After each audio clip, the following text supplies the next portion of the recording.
আসসালামু আলাইকুম। শুভ সকাল। সবাইকে স্বাগত জানাচ্ছি আমার দেশ লিড নিউজে। সঙ্গে আছি তামান্না মিনহাজ। আমাদের আজকের লিড নিউজের শিরোনাম, ভারতের সঙ্গে হাসিনার গোপন চুক্তি প্রকাশ হবে কবে? নিউজটি লিখেছেন এম এ নোমান। চলুন দর্শক জেনে নেওয়া যাক লিড নিউজটির বিস্তারিত।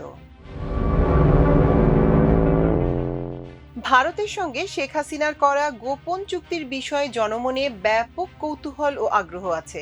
ভূ রাজনৈতিক বিশ্লেষক ও রাজনীতিবিদ সহ বিভিন্ন শ্রেণী পেশার নাগরিকরা চাইছেন প্রকাশক আলোচনা পর্যালোচনা হোক। তবু পতিত আওয়ামী লীগ সরকারের 15.5 বছরে ভারতের সঙ্গে করা চুক্তিগুলো প্রকাশের উদ্যোগ নেই। গদি টিকিয়ে রাখার বিনিময়ে দেশের স্বার্থ বিলিয়ে স্বাক্ষরিত এসব চুক্তি নিয়ে গুরুতর অভিযোগ উঠেছিল তখনই।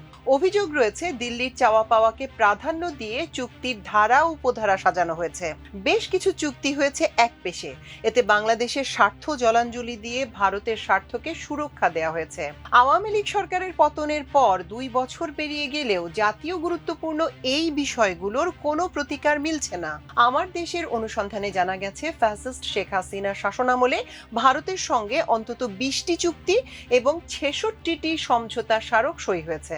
ভারতকে একতরফা সুবিধা দিয়ে করা ট্রানজিট, ট্রান্সশিপমেন্ট, রেল করিডোর, বিদ্যুৎ আমদানি, ভারতীয় টিভি চ্যানেলে সম্প্রচার সহ তথ্য আদান প্রদান, বন্দর ব্যবহার, চট্টগ্রামের মিরসরাইতে 1600 একর জমি প্রদান সহ বেশ কয়েকটি চুক্তিপত্র পর্যালোচনা করে দেখা গেছে সব চুক্তিতেই বাংলাদেশের স্বার্থ বিসর্জন দেওয়া হয়েছে। চুক্তিগুলোতে দেশের স্বার্থ উপেক্ষিত হয়েছে বলে বিশেষজ্ঞরাও অভিমত দিয়েছেন। আর সরকারের নীতি নির্ধারকরা চুক্তিগুলো সরকারের সর্বোচ্চ পর্যায়ে পর্যালোচনা করার কথা জানিয়েছেন।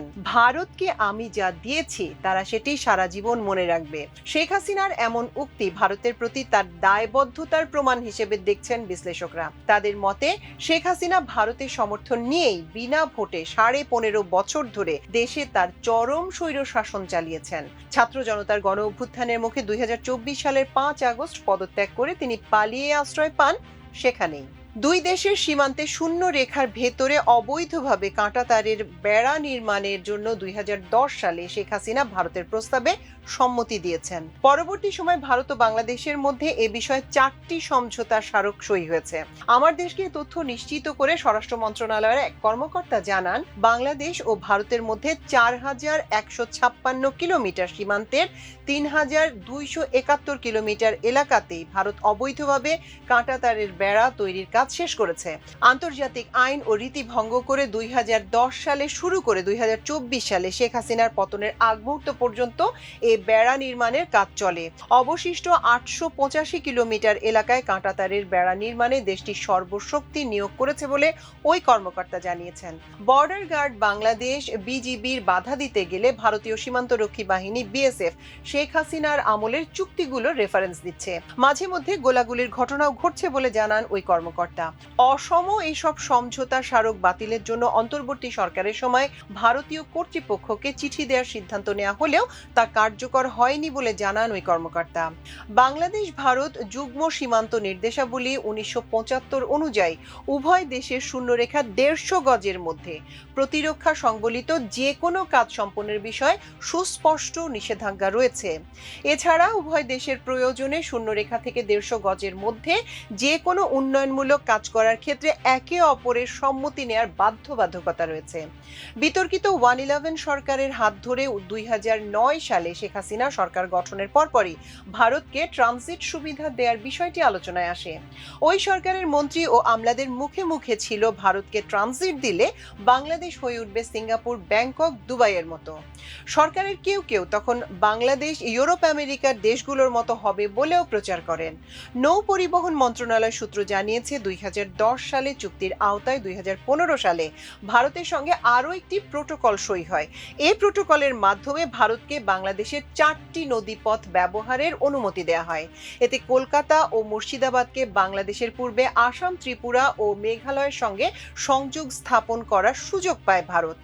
আইন মন্ত্রণালয় সূত্র বলছে, নৌ পরিবহন মন্ত্রণালয় থেকে প্রোটোকলের খসড়া ভেটিং এর জন্য আইন মন্ত্রণালয়ে পাঠানো হলে এতে বাংলাদেশের স্বার্থ ক্ষুণ্ণ হওয়ার কথা বলে তৎকালীন আইনমন্ত্রী শফিক আহমেদ আপত্তি তুলে প্রস্তাব ফেরত পাঠান। পরবর্তী সময় প্রধানমন্ত্রীর নির্দেশে ভারতকে ট্রানজিট দেওয়ার চুক্তির পক্ষে মত দিতে বাধ্য হয় আইন মন্ত্রণালয়। এই নৌ প্রোটোকলের পাশাপাশি ভারত পরবর্তী সময় সড়ক ট্রানজিট ও রেল করিডোরও আদায় করে নেয়। ভারতকে ট্রানজিট দেওয়ার বিষয়ে ওই সময় বিএনপি সহ বিভিন্ন রাজনৈতিক দল প্রবল আপত্তি জানায়। সিলেটে বিএনপি নেতা ইলিয়াস আলীর নেতৃত্বে ট্রানজিট বিরোধী তীব্র আন্দোলন হয়। আশুগঞ্জ নদী বন্দর অভিমুখে ঢাকা থেকে লং মার্চও হয়। এরপরই 2012 সালের 17 এপ্রিল ইলিয়াস আলী গুমের শিকার হন।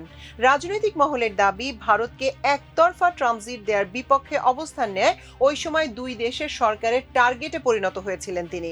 সূত্র জানিয়েছে, 2015 সালে বাংলাদেশ ও ভারতের মধ্যে পণ্য পরিবহন সংক্রান্ত প্রোটোকল সই হয়। এই প্রোটোকলের আওতায় 2018 সালের অক্টোবরে স্ট্যান্ডার্ড অপারেটিং প্রডিউসার এসওপি স্বাক্ষরিত হয়।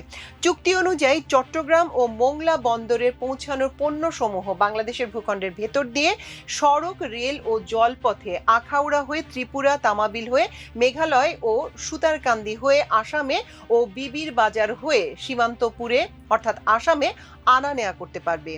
2023 সালের 25 এপ্রিল ভারতকে চট্টগ্রাম ও মোংলা বন্দর ব্যবহারের চূড়ান্ত অনুমতি দিয়ে এনবিআর প্রজ্ঞাপন জারি করে। এর ফলে ভারত বন্দর দুটি ব্যবহার করে নিজ দেশে পণ্য পরিবহনের সুযোগ পায়। পরে পণ্য পরিবহনে চট্টগ্রাম আখাউড়া আগরতলা, মোংলা আখাউড়া আগরতলা, তামাবিল ডাউকি, শেওলা সুতারকান্দি ও বিবির বাজার সীমান্তপুর রুটে 16টি ট্রানজিট রুট খোলা হয়। 2019 সালের অক্টোবরে শেখ হাসিনা ভারতে সফরের সময় তিস্তার পানি বন্টন চুক্তি হবে এমন অঙ্গীকার করে উভয় দেশ। কিন্তু সফরে তিস্তা চুক্তির খসড়া তো দূরের কথা, আন্তর্জাতিক এ নদীর পানি প্রবাহের কথাটিই ওঠেনি। উল্টো বাংলাদেশের নিজস্ব নদী ফেনীর পানি চেয়ে বসে ভারত। বৈঠকে নরেন্দ্র মোদীর আবদার ফেলতে পারেননি হাসিনা। দ্বিপক্ষীয় চুক্তি অনুযায়ী বাংলাদেশ ভারতকে 1.82 কিউসেক পানি দেওয়ার প্রতিশ্রুতি দেয়। এ চুক্তির আগে শেখ হাসিনা জাতীয় সংসদ ও মন্ত্রিসভার অনুমোদন নেননি বলে অভিযোগ ওঠে। পানি বিশেষজ্ঞরা, দেশের বিভিন্ন রাজনৈতিক দল ও সামাজিক সংগঠন এ চুক্তির তীব্র সমালোচনা করে। বাণিজ্য মন্ত্রণালয়ের তথ্য অনুযায়ী ভারত তাদের 360টি পণ্য বাংলাদেশের রপ্তানির সুযোগ পাচ্ছে। এর মধ্যে শুল্কমুক্ত সুবিধা পায় 135টি পণ্য। অন্যদিকে কাগজে কলমে বাংলাদেশ 36টি পণ্য রপ্তানির সুবিধা পেলেও বাস্তবে হাতে গোনা কয়েকটি পণ্য রপ্তানি হচ্ছে। 2023 সালের জুলাই থেকে 2024 সালের জুলাই পর্যন্ত ভারতের সঙ্গে বাংলাদেশের বাণিজ্য ঘাটতি ছিল $7,160 মিলিয়ন। এমন বাণিজ্য ঘাটতি বিশ্বে বিরল ঘটনা বলে মনে করেন অর্থনীতিবিদরা। তাদের মতে, বাংলাদেশ ভারতের একটি উন্মুক্ত বাজারে পরিণত হয়েছিল গত 15 বছর। শেখ হাসিনা 2017 সালে নয়াদিল্লিতে ভারতের আদানি পাওয়ারের সঙ্গে চূড়ান্ত বিদ্যুৎ ক্রয় চুক্তি পিপিএ স্বাক্ষর করেন। চুক্তির বিষয়ে বিদ্যুৎ উন্নয়ন বোর্ডের একজন ঊর্ধ্বতন কর্মকর্তা আমার দেশকে জানান, বর্তমানে প্রতি মাসে প্রায় অতিরিক্ত 700 কোটি টাকা গচ্চা দিতে হচ্ছে বাংলাদেশকে। বাংলাদেশ ব্যাংকের তথ্য বলছে, 2020-21 অর্থ বছরে দেশে কর্মরত বিদেশিরা $9,40,00,000 সমপরিমাণ অর্থ নিজ দেশে পাঠিয়েছেন। 2021-22 অর্থ বছরে যা দাঁড়ায় $11,50,00,000। আর এই টাকা পাঠানোর দৌড়ে সবচেয়ে এগিয়ে ভারতীয়রা। বাংলাদেশ ব্যাংক বলছে, 2023-24 অর্থ বছরে $4,40,00,000 রেমিটেন্স গেছে ভারতে, যা দেশের বাইরে যাওয়া রেমিটেন্সের মধ্যে সর্বোচ্চ। 2014 সালে হাসিনা টানা দ্বিতীয় মেয়াদে প্রধানমন্ত্রীর আসনে বসার পরপরই ভারতের সঙ্গে প্রতিরক্ষা সহযোগিতা চুক্তির উদ্যোগ নেন।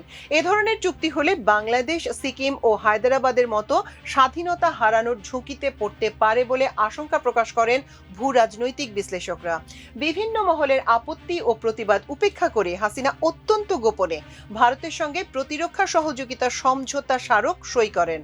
আগের সমঝোতা স্মারকের সূত্র ধরে ভারতের সঙ্গে $500 মিলিয়ন প্রতিরক্ষা সরঞ্জাম ক্রয় চুক্তি সই করে বাংলাদেশ। ভারতের সঙ্গে অত্যন্ত গোপনে এই চুক্তি সই হয় বলে অভিযোগ ওঠে। চুক্তির পর 2022 সালের 6 সেপ্টেম্বর নয়াদিল্লিতে ভারতের প্রতিরক্ষা সচিব বিনয় মোহন কাত্রা সাংবাদিকদের সামনে তা প্রকাশ করেন। বিদ্যুৎ ও জ্বালানি বিশেষজ্ঞদের তথ্য মতে, ভারতের national thermal power corporation NTPC ছত্তিশগড়ে 1320 মেগাওয়াট উৎপাদন ক্ষমতা সম্পন্ন কয়লা ভিত্তিক তাপ বিদ্যুৎ কেন্দ্র প্রতিষ্ঠার প্রস্তাব দিয়েছিল। সেই দেশের পরিবেশ মন্ত্রণালয়ের গ্রিন প্যানেলের ইআইএ রিপোর্ট প্রকল্পটিকে পরিবেশের জন্য মারাত্মক হুমকি বলে প্রতিবেদন দাখিল করায় ভারত সরকার এই প্রকল্পটি দেশের পরিবর্তে বাংলাদেশে করার প্রস্তাব করে। 2010 সালের জানুয়ারিতে শেখ হাসিনা ভারত সফরের সময় এই বিদ্যুৎ কেন্দ্রটি বাংলাদেশে করার বিষয়ে সমঝোতা স্মারক স্বাক্ষরিত হয়।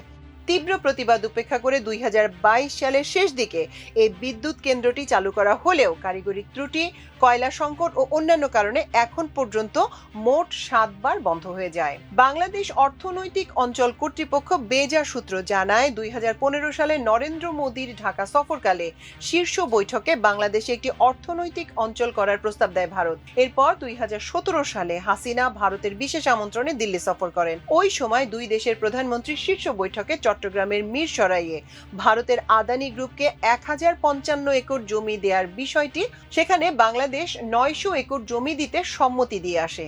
ভারতের সঙ্গে করা সব চুক্তি জাতির সামনে উপস্থাপন করা প্রয়োজন বলে জানান বিএনপি, জামায়াতে ইসলামী, এনসিপি সহ বিভিন্ন রাজনৈতিক দলের নেতারা। জামায়াতের সেক্রেটারি জেনারেল মিয়া গোলাম পরোয়ার বলেন, আওয়ামী লীগ সরকারের সময় ভারতের সঙ্গে করা সব চুক্তি ও শর্তগুলো তো প্রকাশ করা হয়নি। আমরা সংস্কার কমিশনে জানিয়েছিলাম যে কোনো চুক্তির শর্তগুলো সংসদে জানাতে হবে, কিন্তু সরকার চুক্তি ও শর্তগুলো গোপন রাখে। জনগণ এসব বিষয় জানতে পারে না। অন্তর্বর্তী সরকারের সময়ও বাণিজ্য চুক্তির শর্তগুলো প্রকাশ করা হয়নি। তিনি বলেন, আমরা জাতীয় স্বার্থ বিরোধী চুক্তির বিরুদ্ধে। সাম্য ও ন্যায্যতার ভিত্তিতে কোনো চুক্তি হলে তাতে আমাদের সমর্থন থাকবে। বর্তমান সরকারের দায়িত্ব হলো আওয়ামী লীগ সরকারের সময় যেসব চুক্তি হয়েছে তা প্রকাশ ও সংসদে আলোচনা করা। বিএনপির যুগ্ম মহাসচিব ইমরান সালেহ প্রিন্স বলেন, সরকার অবশ্যই দেশের স্বার্থ বিরোধী চুক্তিগুলো পর্যালোচনা করবে। অসম গঙ্গা চুক্তির মেয়াদ চলতি বছরের ডিসেম্বরে শেষ হবে। ভবিষ্যতে এই চুক্তি নবায়ন হতে হলে অবশ্যই দুই পক্ষের যৌক্তিকভাবে লাভবান হতে হবে। ইতোমধ্যে প্রধানমন্ত্রী তারেক রহমান এই চুক্তি নবায়নের জন্য কারিগরি টিম গঠন করেছেন। আশা করব অতীতের অসম চুক্তি যেমন পর্যালোচনা হবে, তেমনি আগামীতে কোনো চুক্তি হলে তা যেন দুই দেশের স্বার্থে উইন উইন থাকে। জাতীয় নাগরিক পার্টি এনসিপির যুগ্ম আহ্বায়ক সরওয়ার তুষার বলেন, ভারতের সঙ্গে বাংলাদেশের স্বার্থ বিরোধী সব চুক্তি পুনর্মূল্যায়ন করে বাতিলের উদ্যোগ নেওয়া প্রয়োজন। ভারতের সঙ্গে করা চুক্তির বিষয়ে জানতে চাইলে প্রধানমন্ত্রীর তথ্য উপদেষ্টা ডাক্তার জাহিদুর রহমান বলেন, যে এগ্রিমেন্টগুলো হয়ে গেছে তা থেকে যে বেরিয়ে যাওয়া যাবে না তা নয়, কিন্তু অনেক ক্ষেত্রে আইনি বাধ্যবাধকতা এতটাই কঠোর থাকে যে বেরিয়ে যাওয়াটা বেশি ক্ষতিকর হতে পারে। চুক্তিগুলো প্রকাশের বিষয়ে তিনি বলেন, কোনো চুক্তির কিছু অংশ গোপন রাখার শর্তও থাকে, যদিও জনগণের জানার অধিকার রয়েছে এবং সংসদে উপস্থাপনের সাংবিধানিক বিধানও আছে। আওয়ামী লীগের সময় করা চুক্তি ও সমঝোতা স্মারকগুলো জাতীয় সংসদে উত্থাপনের মাধ্যমে জাতির সামনে তুলে ধরা জরুরি বলে মনে করেন ভূ রাজনৈতিক বিশ্লেষক অধ্যাপক ডক্টর মাহবুবুল্লাহ। তিনি বলেন, চুক্তিগুলো করাই হয়েছিল ভারতকে খুশি রাখার জন্য। দর্শক, এই ছিল আমাদের আজকের লিড নিউজের আয়োজন। এতক্ষণ সঙ্গে থাকার জন্য অশেষ কৃতজ্ঞতা। আল্লাহ হাফেজ।